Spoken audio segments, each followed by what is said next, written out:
Right. Welcome to the incoming student and family town hall. Just going to wait for everyone to get into our Zoom room and then we'll get started. Everyone, just a couple of minutes.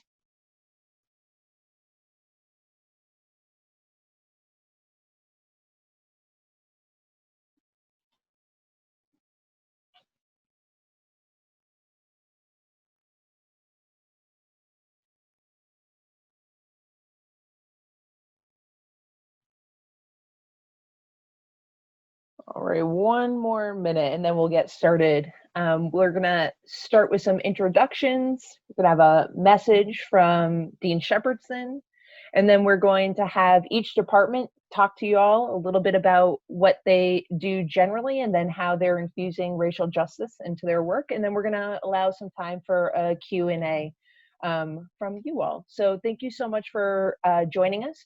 My name is Jessica Kennerson, and I work in Student Affairs, and I am joined by a number of staff members on campus and also two students. So I'm going to give everyone a chance to introduce themselves, just your name and department, and maybe how long you've been at Bentley. For the students, name, major, class year.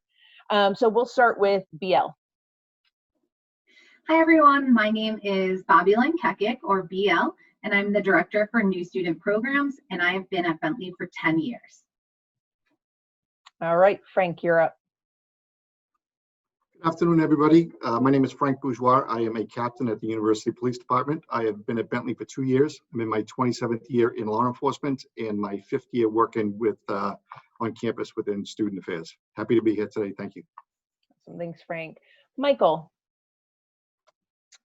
Good evening, everyone. My name is Michael McCorvey. I'm the director of the Multicultural Center at Bentley, and I've been at Bentley for about 4.5 years. Glad to have you all here today.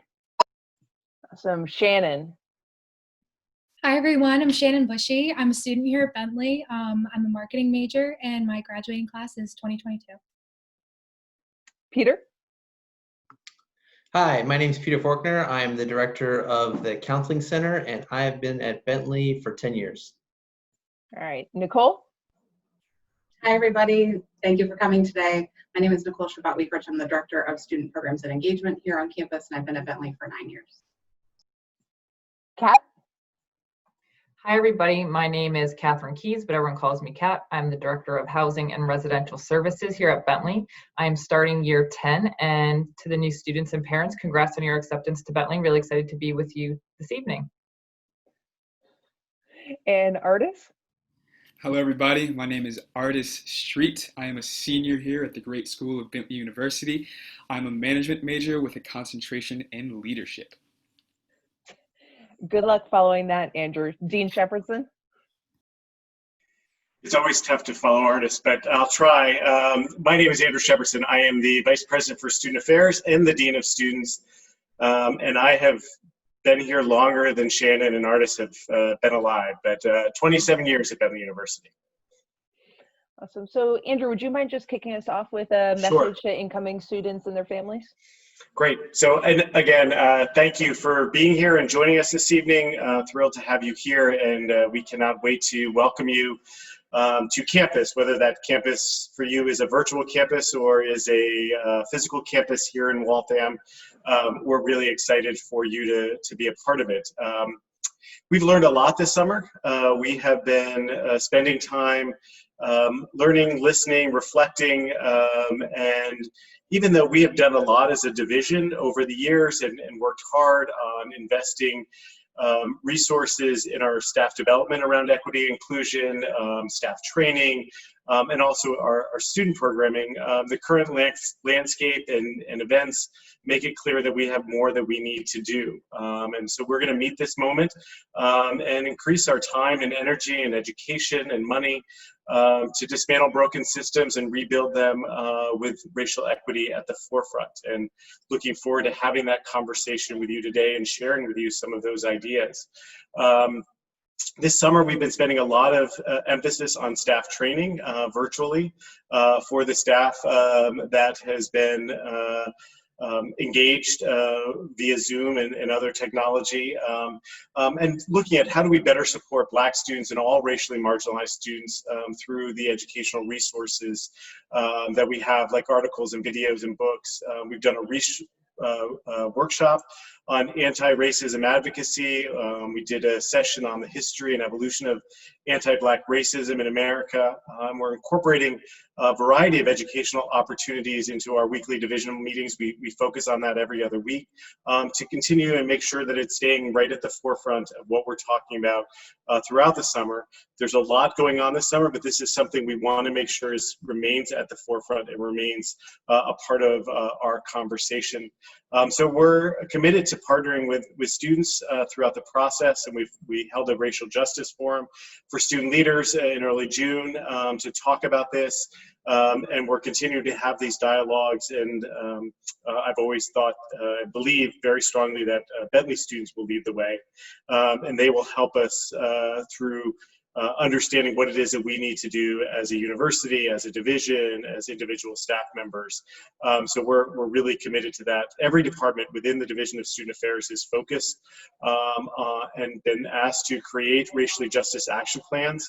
And we're hoping to share those with you today and get your feedback. But most importantly, I want you to hear from my colleagues around this webinar and hear what we're doing at Bentley, answer your questions. But most importantly, I want you to hear from our students who will tell you what the experience is, and we'll be able to hopefully get you excited about joining us in this endeavor, in the work that needs to be done, and be a part of making Bentley better for the generations of students that will come after you, even though you're just starting your Bentley experience. So thank you for being here, and I'm looking forward to the conversation. Awesome. With that in mind, we wanted to get a foundation of what different departments in our division do, at least from the perspectives of the panelists that we have on this webinar. So I'm going to go in reverse order. So I'm going to start with Kat this time and ask her to, you had such flair in your intro. I feel like you're ready. So I'm going to ask Kat to share a little bit about what her area is responsible for, and then how she is now having her and her staff infuse racial justice into their day-to-day work. Thank you, Jess. So in terms of what my department does, so we are kind of a pretty robust department in terms of staff. So I have 14 professional staff members that actually all live in campus and live in the residence halls. So they're there to support your students as they live here too, and they serve in an after-hours duty rotation. So again, this is the housing perspective as the Director of Housing and Residential Services. And these are master's level professionals that range from a residence director up to an associate director. In addition, I have 98 resident assistants, which are student staff that live on campus as well, and are there to program, to support students, to answer questions, to be a resource, to guide them in the right direction, and at times help problem solve, or in instances of potential injustice, intervene and get help that the students need particularly. I think for us, we are, when we are full, so not necessarily during a COVID pandemic, we have 3,400 undergraduate students that live in our residence halls. So from new students all the way up to seniors and even some graduate students. And it's a really wonderful place to live and to be. So not only is it educational in the sense of we're hopefully providing students with new perspectives, they're learning about themselves, they're learning about other people, other identities, intersectionality of identities. And it's a place for them to not only practice leadership, but engage in a community. And I think community is key when you're living in our residence halls. And in addition to that, we also want you to not only build connection with peers, but also build connections with the staff that live in the buildings, in addition to other resources all along campus. So hopefully you see University Police walking through the halls, you'll connect with them. Orientation leaders also live in the halls, and there'll be people that are familiar to you that will be a resource for you. So I think for us, it's not only developing a sense of self, so being stronger in your ideals, your values, who you are, understanding your different identities, including your racial identities, but in addition to building connections, being part of this community. And for us, like I said, we're a pretty robust staff. So for us, our professional and our student staff training and development in the areas of racial and social justice have always been key in the 10 years I've been here. And this is something that we will continue to do and continue to emphasize. So We have RA training that happens for about 2 weeks in August, and again for a couple days in January. And during both of those trainings, we've always had components focused on social justice and inclusion, but particularly this upcoming year, we will do work on anti-racist work. So we'll have all of the RAs do their bias incident response in terms of their implicit bias. So where do they fall on that spectrum? We'll do meetings twice a semester with our student staff. And each month, our professional staff will continue to engage in centralized learning and develop activities, particularly on racial justice. So last semester, my entire team read Robin DiAngelo's book, White Fragility, and we had dialogue about that every month. And we're going to continue that this semester by reading Me and White Supremacy by Layla Saad, which is a 28-day workbook. So we're really excited about that work. I think it starts with ourselves and understanding who we are. And we're moving forward. And again, we're going to look at our policies and our processes and practices to figure out what anti-racist we need to change in terms of our policies in the residence halls. And I think for me, first and foremost, I want our students to feel safe. I want them to know who they can come to if they don't feel safe. And if something has happened, I want them to know that we will be there to support them, to connect them with the right resources, and we'll take it really seriously. And if students are not living up to our values in the halls, that will be something that we will actively intervene in terms of me and my staff members. And I hope you see yourself in our staff. So that's the other thing that's really important to me, both from a student perspective and from a professional perspective. And of course, with the RAs providing ongoing programs, we'll have resources for residents, particularly in terms of racial justice, whether it's books or movies or current events and dialogues, which again, will probably have to be virtually this coming semester, which we're excited about. But other articles, and ensuring that together we can be a community and we are present and we are seen and we are respected and we are heard. So that's really important in terms of the housing perspective.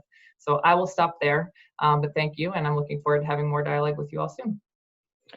Great. Thank you, Kat, for getting us started. So Nicole, we'll have you go next with SP&E. And just for folks in the audience, be thinking about questions that you might have for any of these departments or our division more generally around racial justice work that we're doing, because we'll be able to field some of those questions at the end. Thank you. Thanks, Jess. So as Jess mentioned, and I did before as well, I'm the director of SP&E, which stands for Student Programs and Engagement. And we really work, in a lot of similar ways, as Kat mentioned, within the residence halls. We work with our community building outside of the residence halls and really ensuring that students find areas of passion and belonging when you come to campus, things to get involved in, things to make this experience really personal to you and the things that you're interested in and really passionate about. So we have about 115 student organizations that are very active on our campus. We work closely with those organizations from a policy perspective, from an advising perspective, to ensure that they're able to create the events and activities that they want to do on campus and able to thrive in our community. We also work closely with our fraternity and sorority life community. We have about 20 to 22% of our student body that is engaged in sororities and fraternities on our campus. And it's something that we work really closely with to build, a great sense of camaraderie and community within that group, and also make sure that those organizations are thriving and moving forward with community service, philanthropy, campus events, brotherhood and sisterhood, and really invest quite a bit of time in that. We also work with our large campus events and traditions, as well as, like I said before, supporting our student organizations with programming. We have an incredibly active campus. Again, this semester we're figuring out ways for that to look a little bit different with virtual engagement, but a lot of students who are really interested in bringing programs, activities, and engagement to you all as our incoming students and to our student body overall. So we work really closely with planning those events and helping support those events so student organizations and students are able to be successful in that. And then we also manage our student center, which our students come to know and love as really their kind of living room of campus. It's a facility that offers a number of dining opportunities for students, student organization space, a living room that really allows folks to get that comfortable setting with game tables, media wall, and a lot of technology that supports events and programs for students. So we really look at the extracurricular and co-curricular part of your student experience and invest a lot of our time there. So for folks who have been involved in organizations in high school, looking to maybe continue that or try something new, we do always have activities fairs to kick off the first week of the semester that really gives you that opportunity to walk through and see all that Bentley has to offer and make sure that we're showcasing that. And again, this year we're going to find ways to make sure that we're able to do that virtually, to stay committed to this engagement experience that we value so highly for our students. For us in SP&E, we have 7 full-time staff and 2 grad assistants that work on all of these initiatives throughout the year. And this summer, what we've been investing in for our racial justice action plan is very similar to what Kat was sharing. You know, we've been doing our work to make sure as a staff we're developing and continuing to learn, having weekly conversations around different topics of racial justice and anti-racism work, specifically as it relates to our work with college students and college student development, and making sure that we're infusing that in all that we're doing. We have been hosting some student organization educational workshops this summer on white privilege, on allyship and social justice activism and advocacy. We have been targeting those to specific student governance and student leadership groups based on their needs and how they interact on campus. And we've been hosting some program series. We did a screening and discussion group for the documentary When They See Us that aired on Netflix by Ava DuVernay about the exonerated five in Central Park set back in 1989. So we've been doing a lot of programming as well as learning and discussion, and again, infusing that and holding ourselves accountable to that as well. And looking forward to really bringing a lot of that education to more student organizations and to more programs on campus as we get into this semester. Thank you. Great, thanks, Nicole. Peter.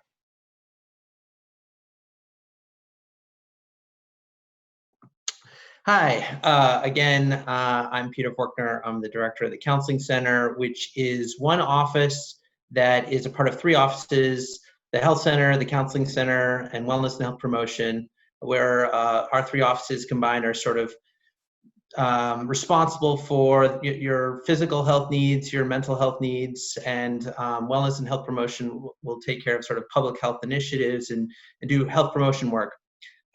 So at the Counseling Center, we have 5 psychologists who are available for students who are experiencing any level of mental health distress. So we see students who are just having trouble adjusting to school, to things more significant like anxiety. We see people with depression. We see people who are going through some really hard times. And certainly within the context of this conversation, we often see students who have experienced some sort of bias or racism on campus, and we have a staff who are available to and educated to work with students who have experienced those kinds of issues.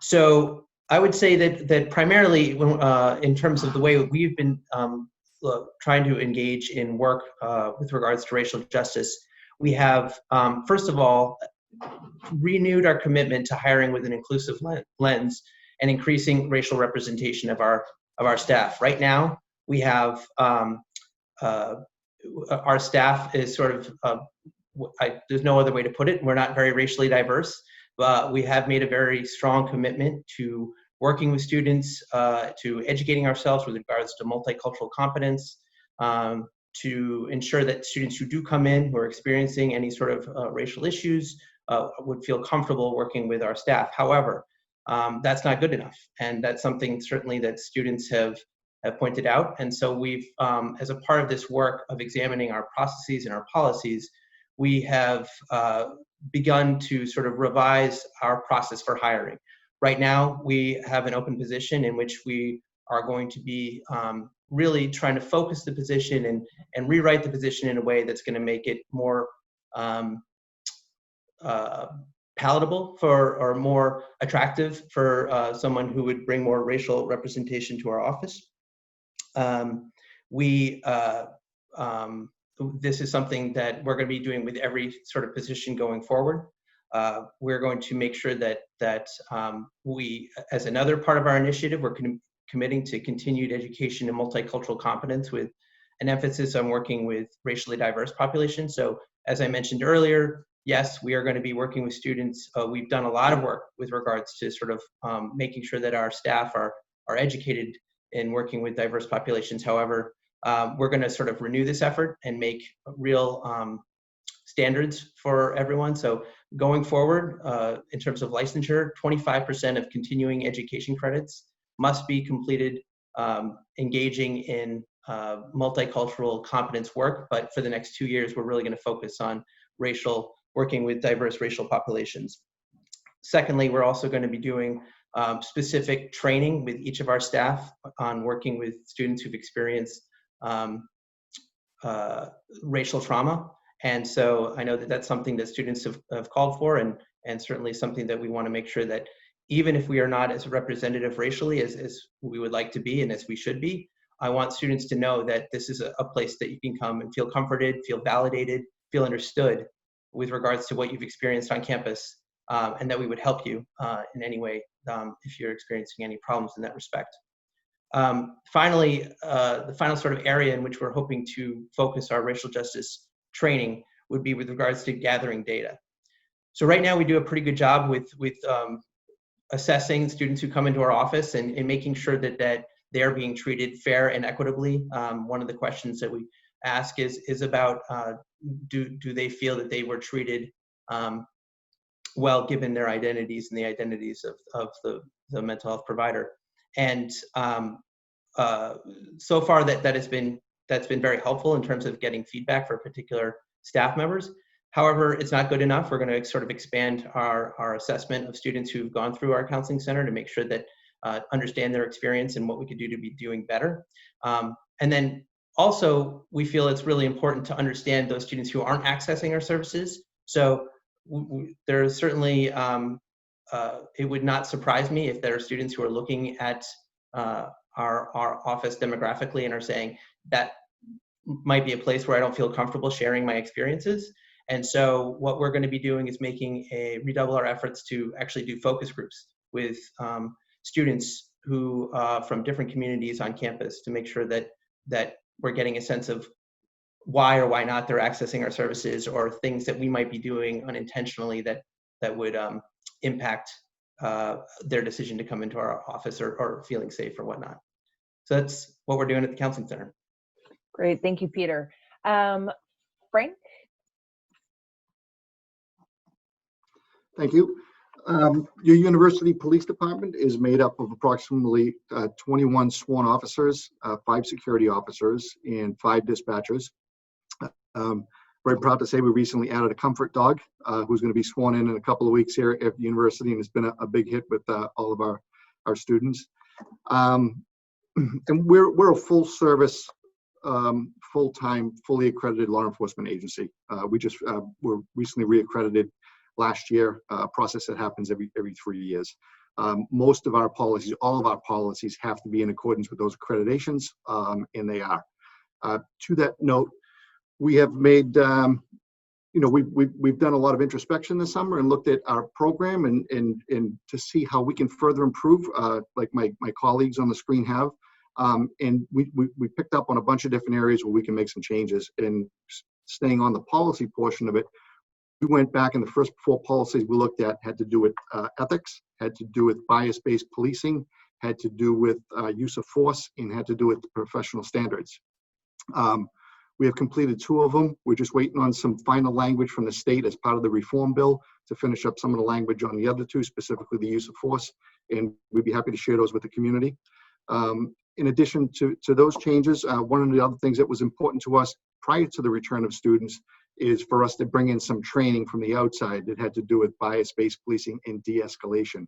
And I'm proud to say that in August of this year, we have a couple of individuals from a large city with a very diverse population that are coming in to train all of our sworn personnel.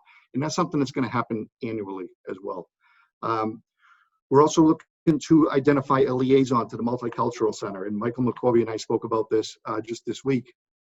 But we just don't want to assign a liaison. We want to assign the right person that fits from both sides, and to also design that position so that it's the most successful position, and not just for the sake of having a liaison. And one of the other things that I'm proud of is, before I arrived at Bentley, there was a program called Bridging the Gap, and it was an evening where police officers and members of the Black United Body got together and talked about current issues out in their communities and relationships here at Bentley, and current events, if you will, specific to relationships between the police and the Black community. I sat in on it for the first time 2 years ago, and it was fantastic. And from that derived another program that we came up with. It was actually just from a lighthearted conversation in the middle of the summer. We came up with Know Your Rights. And Know Your Rights was another opportunity where myself and another officer sat down and spoke with members of the Mankind movement. And we talked about, what are your rights when you deal with a police officer? What can you do? What can't you do? How do you avoid conflict? it was a fantastic conversation to the extent that there's been some additional discussion about it not being a one-time event, not only bringing it back next year, but maybe doing it in a series of events with different topics each time. My lieutenant and I today were talking about potentially bringing these 4 new policies to that group and to discuss, what's there and to gather input. So I'm proud of where we're at, but I'm more proud of the direction that we're going in. And as Kat Key said, community is key, and we all work very closely together, but we all have the same goals, and from that come good things. Thank you. Frank, I always take the opportunity to quote Kat as well. So good choice there. Michael, you're up. Good evening, everyone. Just a reminder, I'm Michael McCorvey, Director of the Multicultural Center. So in the MCC, which is what we call it colloquially, we do a lot of work with our domestic students of color in terms of offering them support, whether it's academic support, emotional support, personal support for whatever it is that our students are dealing with in that particular time in their lives. Our office in some ways becomes very much of a home away from home for a lot of our students of color, as it provides a safe space where students are able to really truly be themselves. And although our primary focus is on working with our domestic students of color, we are an office that is open to everyone. We have done programs with student organizations that run the gamut from Greek life to service organizations to the Bentley Investment Group. So we are willing to partner with any and everyone across campus to think about ways in which we can deepen our knowledge and understanding about issues pertaining to equity and inclusion specifically, and now more presently justice as well. In terms of what we have in our racial justice action plan, we had to approach this from a slightly different perspective than a lot of our peers, because the work that we do day to day is kind of immersed in it already. So we didn't try to think of brand new programs to do around these topics. Rather, we thought of ways that we could deepen our connections with our partners across the institution. As we are an office of only 3, the amount of work that needs to be done cannot be done just by the 3 of us. So we're finding ways to deepen our connections, both with our colleagues in student affairs, as well as our colleagues across campus. And we really focused our plan on 4 specific areas. One being assessment, really getting a sense about what the experience is like from a student perspective about being either a student of color, being a non-white student, being a white student on campus, to better understand what that perspective is. Advocacy, doing a better job of letting the community know what our students are experiencing, sounding the alarm, and doing what we can to bring about real systemic change to eliminate whatever injustice might be present. Education is another tenet that we have, which is largely focused on collaboration across the board, again, in trying to find ways to reach students who otherwise might not show up to our programs and events. And the last one is support. And that is really just being there for our students in the way that we always have been, and making sure that they have the things that they need to be successful at Bentley, and to further help them recognize that while the MCC might be a safe space for them, they get to be claiming more space on campus for themselves as well. And I will stop there so we can move along, just to make sure that we have enough time for questions later on. Thanks, Michael. And last but not least, BL. Hello again, everyone. I'm BL, and I'm the Director for New Student Programs. And I actually have the privilege of having 2 students who have been a part of my team. So they will be able to speak so much more to the actual program because they've experienced it. But just to kind of give you some insight, I have the wonderful privilege of working with a student staff of 72 students, 4 student coordinators, and Shannon is one of them. We have 10 orientation assistants, and then the rest, I think that's 60-ish maybe, I can't do my math right now, orientation leaders who are amazing, and they really help bring our program to life. They are your direct connection to the Bentley community and kind of help provide you some insight as you begin this new journey. Our orientation program is kind of a tiered approach. So we begin with our Bentley Beginnings online orientation, which really gives some foundational resources and information for our students and our families. And then from there, we really try to infuse some different opportunities for students and families to engage with at their leisure. So something like this town hall. We also have some Falcon live chats. We've been doing some new Falcon social events throughout the summer, and we're really going to cap that off with our orientation program in August. Similar to what my colleagues were sharing, we are looking at virtual platforms and ways to be able to engage our students and present that information. But I promise you, it's still going to be an amazing opportunity and provide you the experiences to really start connecting and engaging with our amazing community. So that's a little bit about what the work that we do. I'll give a shameless plug that if you're not following us on social media at Welcome Falcons, Shannon oversees that account and has been doing some really wonderful things. So please make sure that you're following us so that you can stay up to date with all the different programs and things that we have coming up. In regards to racial justice, I would say that something that's really important for us in regards to staff training and staff experience, weekly we come together as a staff and we talk about what our commitment is for that week in regards to racial justice. So throughout the summer, we've been curating kind of our own internal library of different resources that have allowed us an opportunity to just dig in a little bit deeper, to educate ourselves, to think from a different perspective that maybe we weren't before. And this is something that we've already shared with our orientation team members as well. And they've similarly made a commitment to how they're going to continue to engage and learn and grow throughout the summer. I would say that training is a big aspect of the work that we're doing with our own staff. We've committed to taking a look at our hiring practices and making sure that when we're recruiting, that we're making ourselves visible and accessible, and that our program is not inhibiting someone's ability to be a part of other leadership opportunities. So this is something that we're really committed to digging further into as we go into the semester. We've found that our alumni are such amazing resources and have been working with our alums to not only think about their experience and how we can continue to improve our program and our orientation leader experience, but how can we then translate resources to our students that are going to help them to be successful during their time at Bentley. So we're going to continue to do work with our alums and make sure that we're improving our process. For our new students, you can be prepared for us to continue this conversation in orientation.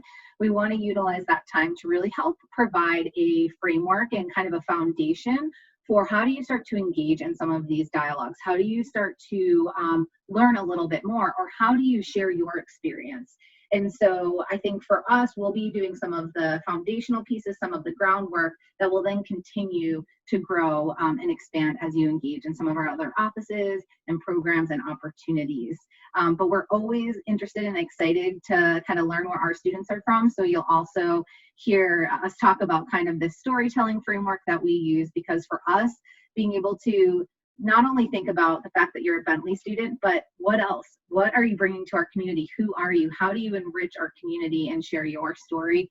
For us, that's really, really important. So I'm going to stop because I want to make sure that we have a chance for our students to speak up, because arguably I'd say their stories are the most important ones here.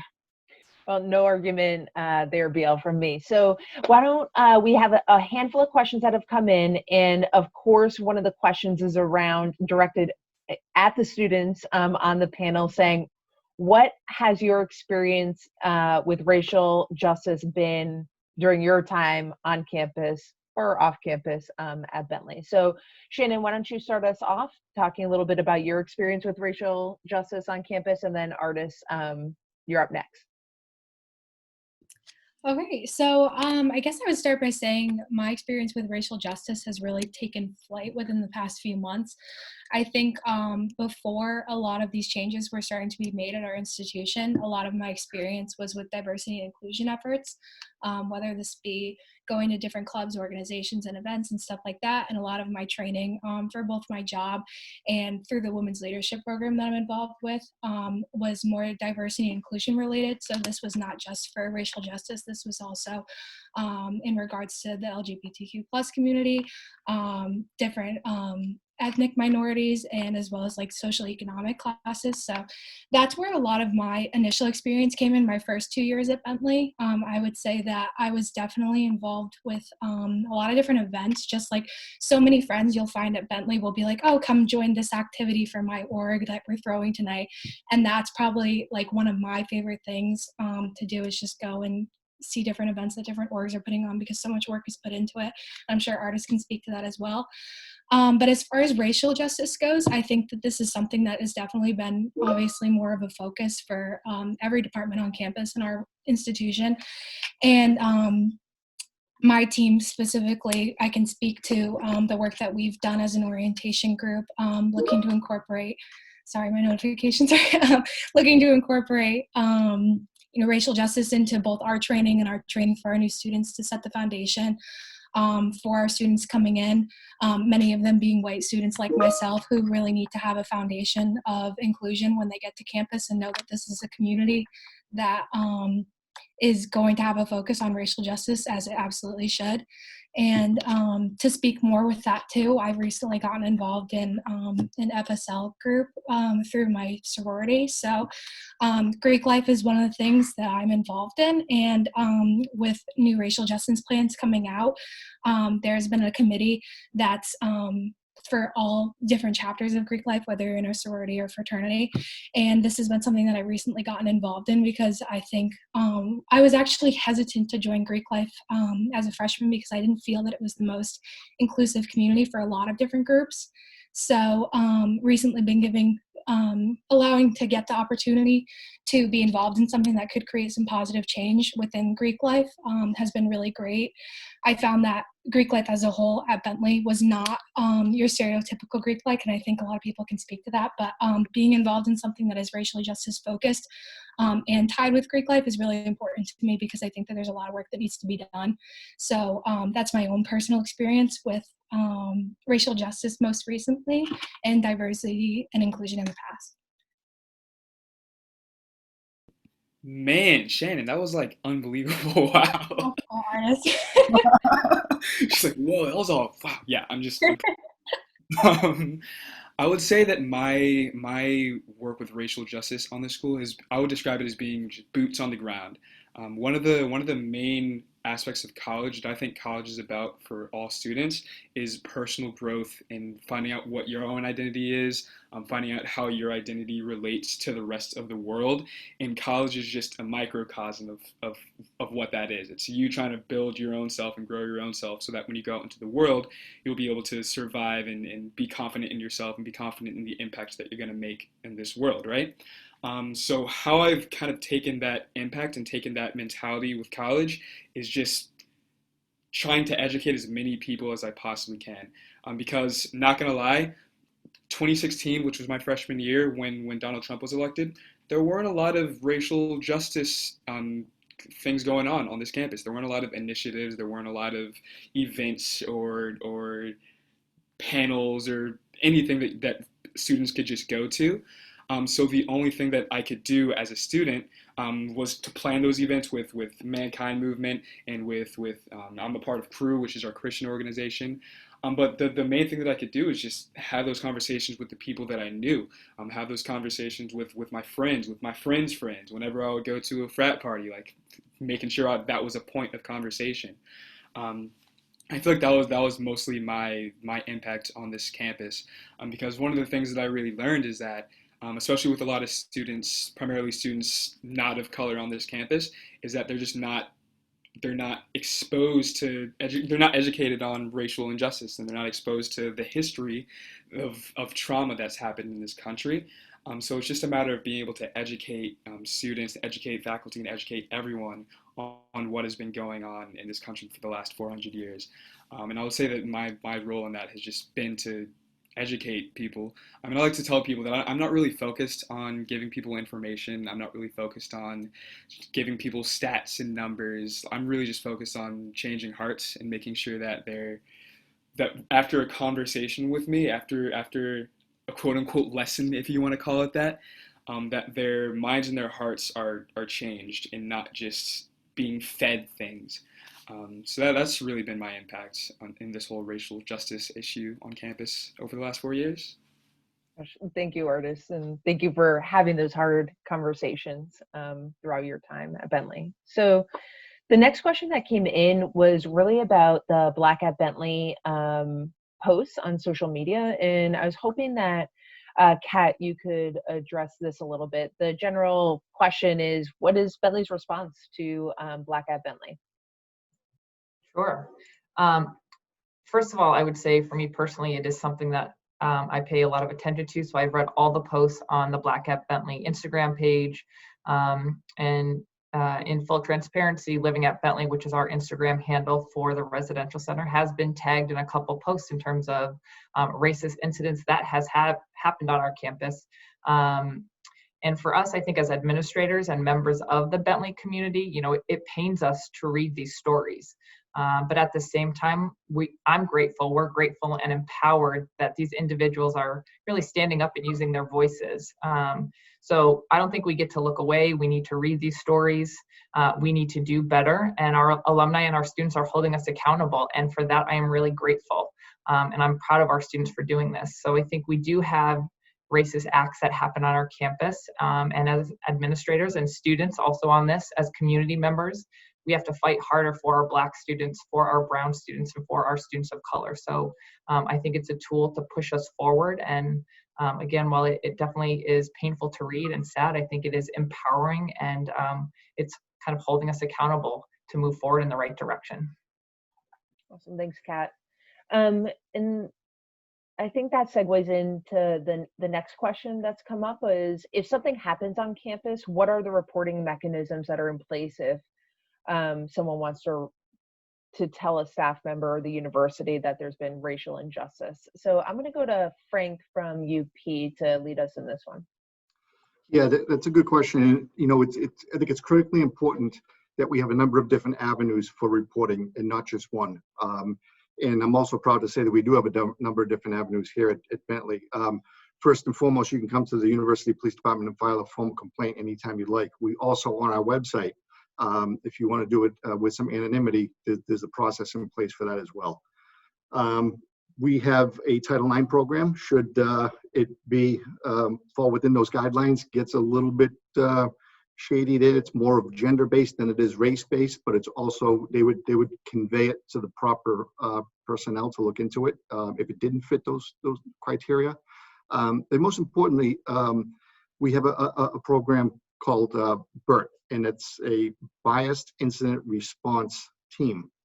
And that team is comprised, as I understand it, I'm not on the executive board, but the board is made up of individuals from the Multicultural Center, from Human Resources, a couple of individuals from our faculty, and an individual from the Office of Diversity and Inclusivity.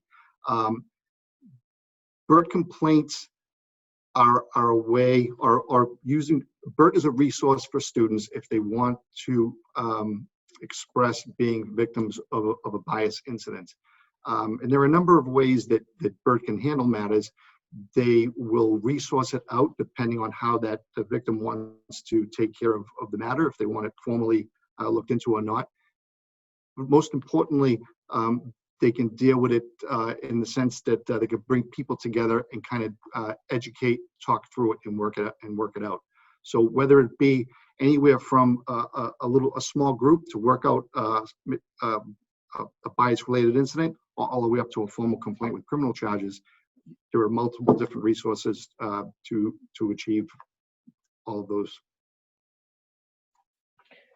Thank you, Frank. And I think so much of this comes down to educational opportunities within the community as well, and making sure that everyone is at a foundational level and then goes beyond that foundational level. So I was hoping that, Nicole, you could take this next question, which is, there's always going to be a subset of students and also faculty and staff and any people who are naturally predisposed to wanting to learn more. And they're going to be captured in opportunities that we offer throughout the year. But how do we get those folks on campus who might not normally elect to attend some of these educational opportunities? How do we get them engaged? Sure. So I think that one of the most important things, to start is realizing that we have folks coming into our community from many different perspectives with a lot of different experience with having these conversations and with, looking at issues of racial injustice, of difference across identity, of even being prepared to come in and share their story and really speak from a personal perspective. And artists, I really appreciated that perspective in terms of like really leaning into who you are and being willing to share that. So I think that we do need to meet people where they're at and recognize the difference of folks as they come in and join our family. But I also think that Bentley has really been making a commitment, and I hope what you've heard in the time that we've been together this evening, and at all levels and at all departments of really the student-facing experience, infusing this in our values. Bentley has core values. You can find those, on our website. I believe it's really important that we're living from those values and that students know to be a part of the Bentley community means that you're part of a community that is committed to anti-racism, committed to racial justice, committed to equity and inclusion. And you're going to see that all over. We want students to really feel like this is something that you can't ignore. You're seeing that in your residential communities. You might see that in your classrooms. You might see that in the student center. But I believe that we are really beholden to ensuring that this is something that is really critical and a part of something that you're seeing day to day. So if you may come to Bentley not predisposed to going to an educational program, but through the course of your day-to-day interactions, your living environment, your dining environment, different places where you are, if you're starting to hear these conversations, see that commitment, I think our goal is that everyone is really having the opportunity not to opt into these experiences, but instead to really choose, like, if I don't want to be in an environment that is infused with these values and with this work, that's a choice I have to make. But we are really committed to this being a very central part to the student experience. And I think that infusion can be really powerful, even for those folks who may not have done this work yet or had these conversations or really looked at their own identity development. And so we're really hoping that everyone finds their way in to the work through very different modalities and different programs and resources. Yeah, kind of segueing from that, actually, I think the next piece is this question that keeps coming up. And Peter, I'm going to ask you to take this one, is how do we educate white students, faculty, and staff while supporting racially marginalized populations at the same time? And Nicole, you alluded to this a bit of understanding that not everyone is entering at the same point, but Peter, I was hoping that you could maybe take that a little bit further. Yeah, no, actually, I think Nicole started the answer to this question, and so sort of piggybacking on what she said, I mean, the work of trying to involve the white students in the conversation, and white faculty and white staff of sort of racial inequity has been a challenging one for the 10 years I've been at Bentley and really throughout the country for a long time, because the truth is that as a part of the majority, as a part of a group that sort of holds power, you always have that option of not being a part of the conversation. And in fact, you're almost, there's no incentive for you to be a part of the conversation because truthfully, you're part of a group that doesn't have to be. And then you're disincentivized to be a part of that conversation because, well, what's it going to mean if you participate? Well, you probably will feel really uncomfortable. And I think a lot of our students and staff and faculty, either intentionally or unintentionally, have avoided these conversations because it's uncomfortable to think about the ways in which you might have contributed to racism or structural issues that have caused racial justice and equity. And so, rightly or wrongly, they're choosing not to participate in that conversation. But like Nicole said, what we've been talking about in terms of this renewed commitment to racial justice planning for each of our departments to be woven throughout the fabric of the university, it's now not really an option to not participate. This is going to be a piece. If you're going to be participating in athletics, if you're going to be participating in the counseling center, if you're going to be participating with student programs and engagement, racial justice issues will be infused within all aspects. So you're going to have to really, it might become, if we do this correctly, which I think we are committed to doing, it's going to be really impossible to avoid at least being a part of those conversations. So that's the first part. And then supporting our students of color and our Black students, part of marginalized groups on campus. How do we do that? Well, I think one thing that we've talked a lot about is this concept of allyship and the idea that we really, it no longer can rest upon the shoulders of marginalized communities to point out when there's been injustice or when there are structural issues that are contributing to inequities. So we need, as you know, I identify as a white person, and certainly I think for people at this university who identify as a part of a majority group, it becomes upon them, and this is something that is a part of the racial justice task force that the university is also putting together, that it's going to become a part of everybody's job to point out when they see inequity and to do something about that. And that's going to be uncomfortable, and it's going to lead to uncomfortable conversations and people feeling uncomfortable, and unfortunately not, I mean, that's just the way we have to go in order to achieve our goals. So, and I think in that respect, I believe communities of color and our Black students will believe that we are committed if they see this is an action that all communities are taking seriously.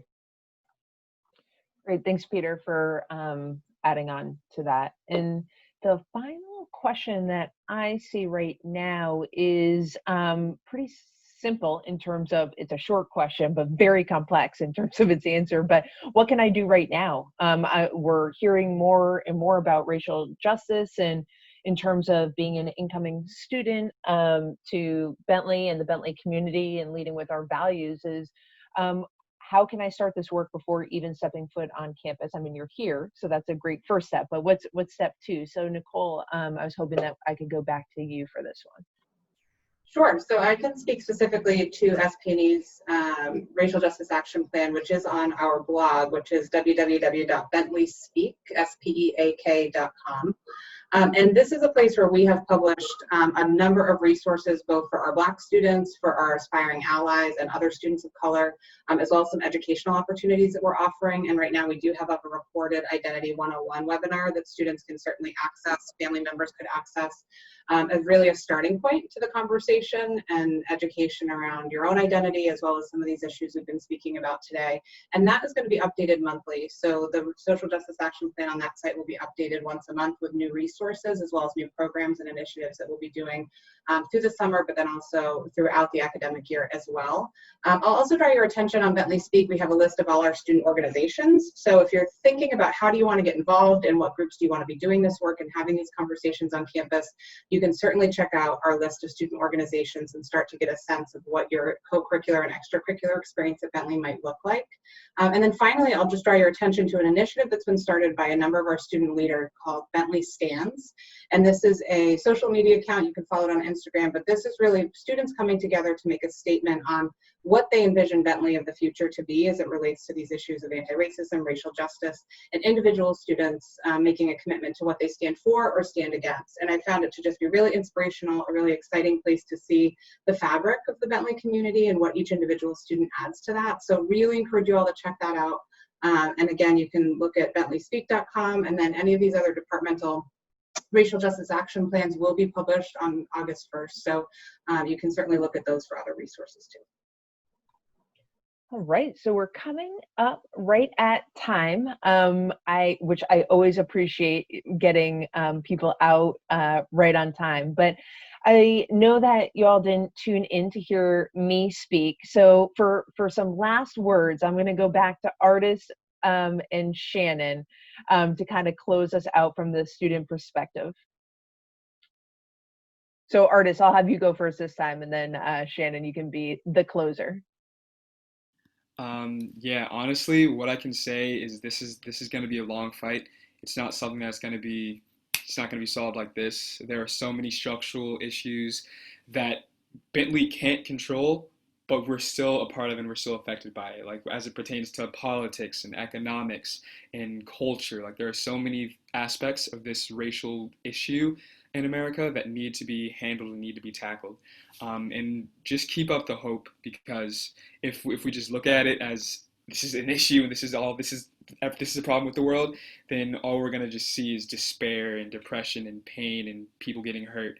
But just know that it's a slow rise towards justice, and it's a slow rise towards change. And if we continue to take those steps day to day with ourselves and with our family, with our community, and then with our at-large community, and then after a while it'll reach the world.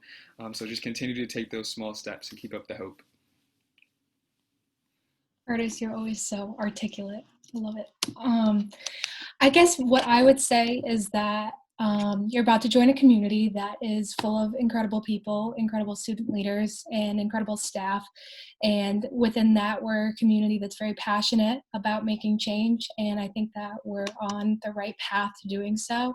And you're going to be joining a community that is dedicated to making change and dedicated to creating a home for everybody. And I think that's a very powerful thing to be a part of, especially as a person who feels so loved and welcomed in my own Bentley community. And I think that you should be very excited, and it's going to be an awesome ride. Awesome. So certainly nothing more that I can say that's better than that. So thank you all for joining us, and stay tuned to more opportunities from new student programs and engagement throughout the summer. Thank you all. Bye. Thank you. Have a good evening.